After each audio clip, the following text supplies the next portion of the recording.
Hello hello everyone, welcome to devising biology. और आज का हमारा टॉपिक है बाल्टीमोर क्लासिफिकेशन। लेकिन टॉपिक में आगे बढ़ने से पहले let me introduce you to devising biology. चलिए देखते हैं। So what is DB? Now DB का लिटरल मीनिंग तो वही ठहरा, इसका मतलब है डिवाइसिंग बायोलॉजी। लेकिन क्या यहाँ पे भी हम दूसरे चैनल्स की जैसा बायोलॉजी पढ़ाएंगे? तो आंसर है जी नहीं। We will endorse you in biology. आपको बायोलॉजी की तलब लगवा देंगे ताकि आपको पढ़ना ही ना पड़े। लेकिन क्यों? क्योंकि हम अक्सर ही देखते हैं कि बायोलॉजी स्कूल्स वगैरह जहाँ पे भी पढ़ाया जाता है, अक्सर ही हम लोगों को कुछ समझ में नहीं आता। अगर समझ में आ भी गया, तो फिर रिटेन नहीं हो पाता ज़्यादा देर तक। ऐसा क्यों भला? क्योंकि जहाँ पे पढ़ाया जाता है, वो पैशन के साथ नहीं पढ़ाया जाता। इसीलिए डीबी में होगा पैशन। हाँ, वो भी 100%। और रही बात कौन है हम? Who are we? तो we are a team of two. तो क्या हम टीचर्स हैं? The answer is no. We are not teachers. We are learners. Just like you. तो यहाँ पे हैं हम। मैं, मेरा नाम है शायोनी। नमस्कार। और मेरी पार्टनर हैं जॉयश्री, जो आपको शायद किसी और वीडियो में मिलेंगी।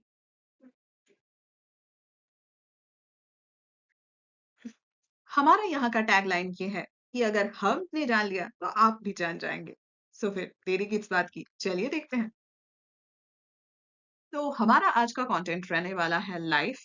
उसके बाद what do we mean by virus, classification of virus, और वायरस के अंडर ही आता है बाल्टीमोर क्लासिफिकेशन, जिसको हम बहुत डिटेल में देखने वाले हैं। चलिए, अगर हम लाइफ को डिफाइन करना चाहें तो लाइफ एक ऐसी स्टेट है जहाँ पे हम लिविंग और नॉन लिविंग में डिस्टिंग्विश कर सकते हैं on the base of these characters. तो ये फिर कैरेक्टर्स क्या क्या हैं? पहला होता है मेटाबॉलिज्म। कोई भी लिविंग ऑर्गेनिज्म में मेटाबॉलिज्म होना अनिवार्य है। It is compulsory to have metabolism within it. तो मेटाबॉलिज्म के अंडर आता है एनाबॉलिज्म एंड कैटाबॉलिज्म। एनाबॉलिज्म में हम कोई भी मेटाबोलाइट को फॉर्मेशन करते हैं, और कैटाबॉलिज्म के अंदर हम उसका ब्रेक डाउन करते हैं। जैसे एक एग्जांपल अगर हम कैटाबॉलिज्म का देना चाहें तो फिर ग्लूकोज का जैसे ग्लाइकोलाइसिस में होता है, वहां पे ब्रेक डाउन होके पायरुवेट में कन्वर्ट हो जाता है हमारा ग्लूकोज। तो नेक्स्ट कैरेक्टरिस्टिक्स पे आते हैं ग्रोथ। जब हम यहाँ पे ग्रोथ की बात करते हैं तो मैं बोलना चाहती हूँ कि सेलुलर ग्रोथ। हम देखते हैं कि कोई भी ऑर्गेनिज्म का कोई भी सेल एक सर्टेन साइज तक बढ़ता है, उसके बाद उसकी डेथ हो जाती है, तो ये उसकी लाइफ साइकिल बन गई। तो ये भी इसका एक कैरेक्टरिस्टिक्स है। थर्ड नंबर पे आता है रिस्पॉन्स। अब रिस्पॉन्स टू न्यूमरस स्टिमुलस होता है, जैसे कि लाइट हमारे आंख पे पड़ती है तो आंख हम लोग बंद कर लेते हैं, वी स्टार्ट ब्लिंकिंग, राइट? सो ये एक स्टिमुलस हो गया हमारा। हम एक लाइट एक स्टिमुलस है, उसके ऊपर अगर हम ब्लिंक करते हैं तो वो हमारा हो गया रिस्पॉन्स जो हम शो करते हैं। और फोर्थ है सबसे इंपॉर्टेंट पॉइंट, जिसके बिना लाइफ कभी भी पूरा नहीं हो सकता, क्योंकि life is for ever going journey, that is reproduction. अगर एक जनरेशन से दूसरे जनरेशन तक ना जा पाए कोई भी चीज, तो फिर वो लिविंग नहीं हो सकता है ना। तो फिर चलिए next. Now there is a thin line between the living and the non-living, और इसी पे लाइन पे लिव करता है हमारी वायरस महाशय। नाउ वायरस क्या होते हैं? वायरसेस ऐसे पार्टिकल्स होते हैं जो खुद ब खुद लिविंग या नॉन लिविंग कोई भी नहीं होते, क्योंकि ये दोनों के कैरेक्टर्स शो करते हैं। हम ऐसे समझते हैं, अगर हमको डिफाइन करना हुआ कि अगर मैमल्स और रेप्टाइल्स के बीच में ऐसा कोई एनिमल है, ऐसा कोई ऑर्गेनिज्म है जिसको हम बोलना चाहें, हाँ, ऐसा होता है प्लेटिपस। प्लेटिपस में दोनों के ही कैरेक्टरिस्टिक्स पाए जाते हैं, इसी के चलते इसको हम लिविंग फॉसिल का भी दर्जा देते हैं। उसी तरह वायरस को भी हम in terms of living and non living में in between the thin line और living in the grey area भी कह सकते हैं। ना वायरसेस क्यों ऐसे होते हैं? क्योंकि वायरसेस के कुछ कैरेक्टरिस्टिक्स क्या है, हम देखते हैं। वायरसेस में सेल नहीं होता, सेलुलर बॉडी नहीं होता, ये ऐसे सेलुलर होते हैं, जिसके के चलते क्या होता है कि ये अपने खुद के जो मेटाबॉलिज्म है वो कैरी आउट नहीं कर पाते। लेकिन इनमें जेनेटिक मटेरियल्स तो होता है, इसीलिए उनको चाहिए होता है रिप्रोडक्शन के लिए एक होस्ट। इसीलिए ये होस्ट डिपेंडेंट भी है। तो ये क्या करते हैं, डायरेक्टली जाके ये होस्ट के मशीनरी को हाईजैक कर लेते हैं। हाईजैक करवा के उनको अपनी पट्टी पढ़ाने लगते हैं कि चलो भाई, हमारा कुछ काम है, तुम कर दो। जाके इनसे अपना रेप्लिकेशन करवा लेते हैं और फिर अपना पैकेजिंग करके डिफरेंट लाइटिक साइकिल या फिर लाइसोजेनिक साइकिल से बाहर आ जाते हैं। नाउ ये इस वीडियो में तो हम पढ़ने नहीं वाले हैं, लेकिन अगले वीडियोस में हम ज़रूर देखेंगे। नाउ वायरसेस बहुत ही स्पेसिफिक होते हैं। हर वायरस हर कोई ऑर्गेनिज्म को अपना होस्ट नहीं बनवा लेता। उसके सर्टेन टर्म्स होते हैं, सर्टेन इन्फेक्शन रूट होता है जिसके थ्रू ही वो इन्फेक्ट कर पाते हैं। लेकिन कभी-कभार ऐसा भी देखा जाता है कि एक वायरस जो स्पेसिफिक था एक ही ऑर्गेनिज्म से, वो एक सेल लाइन से दूसरे सेल लाइन पे जंप भी कर सकता है। इसी के चलते कोविड-19 भी हो चला था।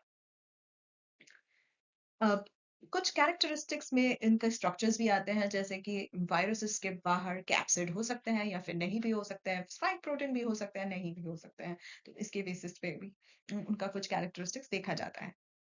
चलिए अब चलते हैं वायरस के क्लासिफिकेशंस के ऊपर। वायरस को हम क्लासिफाई कर सकते हैं 6 डिफरेंट एरियाज के बेसिस पर।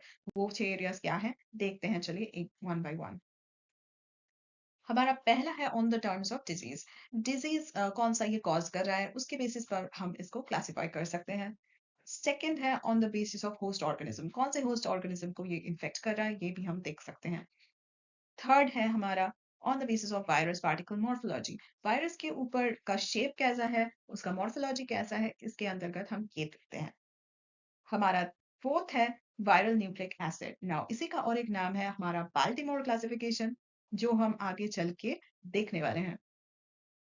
फिफ्थ है हमारा टैक्सोनॉमी। नाउ जैसे हमने देखा है कि 5 किंगडम क्लासिफिकेशन होता है, वैसे ही उसी तरह से वायरसेस के भी क्लासिफिकेशंस होते हैं on the basis of genus and species. हम इसको हायरार्किकली क्लासिफाई कर सकते हैं। और सिक्स्थ एंड द लास्ट है सैटेलाइट वायरॉइड्स एंड प्रायन्स। ये कौन है? ये खुद ब खुद वायरसेस तो नहीं है, लेकिन वायरस जैसे ही पार्टिकल्स हैं और इनमें कुछ डिस्टिंक्शन भी होता है, जो अगले हम किसी वीडियोस में फिर से चर्चा कर सकते हैं। चलिए हम डाइव इन करते हैं हमारा कोर टॉपिक जो है बाल्टीमोर क्लासिफिकेशन, और देखते हैं कैसे बाल्टीमोर क्लासिफिकेशन वायरसेस को क्लासिफाई करता है। सो बाल्टीमोर क्लासिफिकेशन क्यों इंपॉर्टेंट है वो अभी हम देखने वाले हैं। इसकी नेसेसिटी ये है कि ये यूनिफाई कर देती है वायरल क्लासिफिकेशंस को, जो दूसरे वायरल क्लासिफिकेशंस नहीं कर पाते हैं। इसको प्रपोज किया गया था by David Baltimore in the year 1971, जो कि एक नोबेल लॉरिएट हैं, और इन्हें नोबेल प्राइज मिला था on the topic of reverse transcriptase for tumour viruses and its interaction with the genome of the cell. तो उन्होंने खोज की थी रिवर्स ट्रांसक्रिप्टेज की in tumour viruses. Now Baltimore classifications में वायरल क्लासिफाई करते कैसे हैं? इसको वायरसेस को क्लासिफाई करते हैं उनके नेचर ऑफ देयर जीनोम के बेसिस पर and their mode of replication, वो रेप्लिकेट कैसे करते हैं और उनके जीन एक्सप्रेशंस उनमें किस तरह से होते हैं।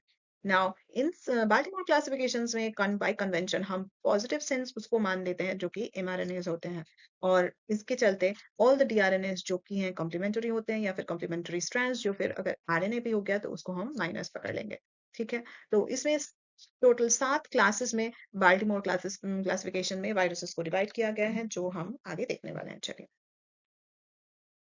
जैसे हमने बोला था कि बाल्टीमोर क्लासिफिकेशंस में वायरसेस को 7 क्लासेस में डिवाइड किया गया है, और क्लास 1 हम पढ़ने जा रहे हैं यहाँ पे। तो क्लास 1 में जीनोम होता है डबल स्ट्रैंडेड डीएनए वाला। तो यहाँ पे डीएनए है, इसका मतलब इसमें कोई एमआरएनए रहता नहीं है, तो फिर इसको हम सेंस करार नहीं दे सकते। इसीलिए यहाँ पे कोई भी सेंस का मतलब नहीं ठहरता, क्योंकि दोनों ही अगर हम पकड़ना चाहे तो नेगेटिव सेंस ही पकड़ लेंगे, क्योंकि डीएनए एमआरएनए नहीं होता है, और डीएनए से हमेशा ट्रांसक्राइब होके ही एमआरएनए तैयार होता है, चाहे कोई भी स्ट्रैंड को हम यहाँ पकड़ लें। इसके एग्जांपल्स हैं हर्पीज विरिडे, एडिनोविरिडे और पॉक्स विरिडे। जाते हैं हमारे नेक्स्ट क्लास में। सेकंड क्लास में हमारा जीनोम जो होता है वायरस का सिंगल स्ट्रैंडेड डीएनए होता है। इसमें सेंस पॉजिटिव भी हो सकता है या फिर नेगेटिव भी हो सकता है। अगर डायरेक्टली यहाँ से एमआरएनए तैयार होता हो तो फिर वैसा सिंगल स्ट्रैंडेड डीएनए हमारा पॉजिटिव हो गया, पॉजिटिव सेंस। और अगर नहीं होता हो, उसका कम्प्लीमेंट्री स्ट्रैंड करता होगा, तो फिर उसको हम नेगेटिव स्ट्रैंड बोलेंगे। नाउ यहाँ पे क्या होता है कि कन्वर्शन होता है, पहले सिंगल स्ट्रैंडेड डीएनए को पहले dsDNA that is double stranded DNA में कन्वर्ट किया जाता है बिफोर ट्रांसक्रिप्शन, फिर उसके बाद उसका ट्रांसक्रिप्शन हो जाता है एमआरएनए में। इसका एक एग्जांपल है पार्वोविरिड। क्लास 3 में हम देखते हैं कि जीनोम जो हमारा होता है, यहाँ पे डीएनए नहीं होता है जो क्लास 1 और क्लास 2 में देख रहे हैं, यहाँ पे हमारा जीनोम ही आरएनए बन गया है। तो इसमें जीनोम जो है सेगमेंटेड वे में रहता है, और एमआरएनए सिंथेसाइज्ड होता है फ्रॉम ओनली वन स्ट्रैंड। इसका एक एग्जांपल है रियोविरिड। क्लास 4th में आता है हमारा जीनोम सिंगल स्ट्रैंडेड आरएनए। जो पॉजिटिव सेंस में रहता है, इसका मतलब यही सिंगल स्ट्रैंडेड हमारा एमआरएनए होता है जो डायरेक्टली प्रोटीन्स को एनकोड कर सकता है। तो पहले ये एमआरएनए और हम बोल सकते हैं सिंगल स्ट्रैंडेड आरएनए को डबल स्ट्रैंडेड आरएनए में कन्वर्ट किया जाता है जो एक इंटरमीडिएट के हिसाब से ट्रीट होता है। और इसको कैरी आउट करता है कौन? इसको कैरी आउट करता है वायरल एन्कोडेड प्रोटीन्स जो इसके अंडर इस एमआरएनए में ही रहता है। इसके कुछ एग्जांपल्स हैं जैसे पिकोना विरिडे जिसके अंडर आते हैं पोलियो वायरस, फ्लैवी विरिडे जिसके अंडर आते हैं डेंगू वायरस और कोरोना विरिडे जिसके अंडर आते हैं हमारे सार्स कोव। क्लास 5 में genome material single stranded RNA होता है और सेंस यहाँ पे नेगेटिव रहता है जिसके चलते यहाँ पे डायरेक्टली एमआरएनए तो नहीं मिलता पहले ही, लेकिन ये कॉम्प्लीमेंट्री स्ट्रैंड जो आरएनए का रहता है उससे पहले एमआरएनए तैयार होता है, उसके बाद ही उस एमआरएनए को ट्रांसक्राइब करके वायरल एन्कोडेड प्रोटीन्स मिल जाते हैं। अब इसीलिए डीएसआरएनए इंटरमीडिएट रिक्वायर होता है यहाँ पे। और एंटीजीनोम लगता है प्रोडक्शन के लिए, क्यों? क्योंकि एंटीजीनोम वही है जो जीनोम नहीं है लेकिन जीनोम का कॉम्प्लीमेंट्री है जो यहाँ पे हमारा एमआरएनए है। इसके एग्जांपल्स में आते हैं ऑर्थोमाइक्सोविरिडे जिसके अंडर होते हैं इन्फ्लुएंजा वायरसेस, पैरामिक्सोविरिडे के अंदर आता है मीजल्स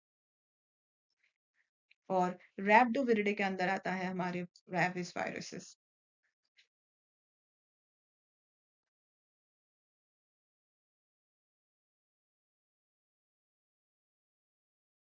क्लास 6 में जीनोम मटेरियल हमारा सिंगल स्ट्रैंडेड आरएनए होता है जो कि पहले कन्वर्टेड होता है डबल स्ट्रैंडेड डीएनए में।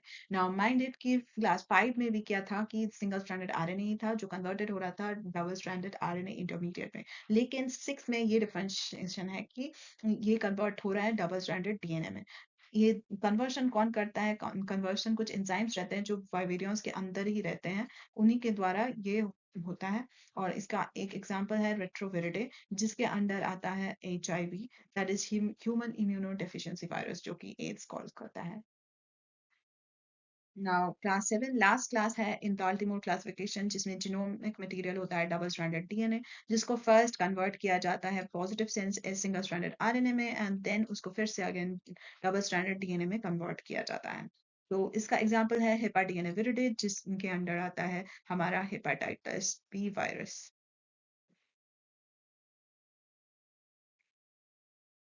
बाल्टीमोर क्लासिफिकेशंस के कुछ एडवांटेजेस एज वेल एज कुछ डिसएडवांटेजेस हैं। तो ये क्या-क्या है? क्लियर डिस्टिंक्शन दे सकता है। हमने देखा था कि on the basis of genome whether they have single stranded DNA, RNA और डबल स्ट्रैंडेड डीएनए, आरएनए इसके बेसिस पर हम देख सकते हैं। Also on the basis of sense इसको क्लियरली डिस्टिंग्विश किया जा सकता है। प्रेडिक्ट कर सकते हैं कि इनमें रेट्रोवायरसेस में जैसे कि रिवर्स ट्रांसक्रिप्टेज होता है, तो फिर ये सब एंजाइम्स होंगे या नहीं होंगे, रिक्वायर्ड है कि नहीं है, क्योंकि इनका जीनोम ही बोलता है इनके बारे में। तो यूनिवर्सली एक्सेप्टेबल होते हैं क्योंकि इनके द्वारा हम यूनिफाई कर सकते हैं हर कोई वायरस को अंडर वन रूफ। डिसएडवांटेज में गिरता है मॉर्फोलॉजी, क्योंकि हम यहाँ पे कोई भी मॉर्फोलॉजी को कंसिडर नहीं कर रहे हैं, इसके चलते हम बता नहीं सकते कि कौन सा जीनोम का मटेरियल ऐसा है तो मॉर्फोलॉजी इसका ऐसा होना चाहिए फिर ऐसा होना चाहिए, हम इसको कोरिलेट भी नहीं कर पाते। टैक्सोनॉमी इसका हायरार्किकल ऑर्डर हम नहीं बता पाते इससे, और होस्ट का रेंज भी इसमें स्पेसिफाइड नहीं होता, हम नहीं बता सकते कि कौन सा जीनोम वाला वायरस कौन से होस्ट को अफेक्ट करेगा। तो ये रही सम ऑफ द रेफरेंसेस, और अगर आप फर्दर पढ़ना चाहें तो उसके लिए भी इसको कंसिडर कर सकते हैं। और thank you for having me here. I hope you guys loved it. Please don't forget to write it down in the comments below. तो मैं हूँ चायोनी and I'm signing it off. Bye bye.